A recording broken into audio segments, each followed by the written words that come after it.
Hi, welcome Cecily to YouTube channel. This is Alphabet Animal Kingdom. N is for Newt. Okay, so turn your line nice and big right here, and then I'm going to wiggle back here for the tail. Let's make this the body, and then I'm going to slowly make it thinner, or taper your line. I'm going to go back and fix that in a bit. Here's the eye, and then I'm going to round that off and round this off for the eyes. Oh, I'm going to add a little extra for the face if needed.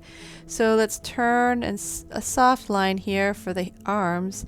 Turn your lines here, and then just kind of do some V's to connect. Great. All right, a little nub here because you don't really see it. It's like the shoulder, and here are the legs. Same thing with the arms. Turn your lines, make a V inside, and connect. So you have the toes for your Newt.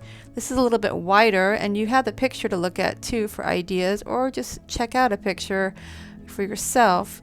So I'm going to go ahead and connect. And what else can I do? Let's do the details. So oval circles for some details if you want to. You can erase as needed. As I said, I was going to go back and kind of fix the tail. I'm drawing a lot darker now, just with a little bit more confidence. I'm going to make sure that's more of a taper there. I'm going to darken the toes around the around the lines there, darken inside the eye. Yeah, just kind of fix things up as you want to, color it in, use markers, crayons, etc. Please like and subscribe. Enjoy.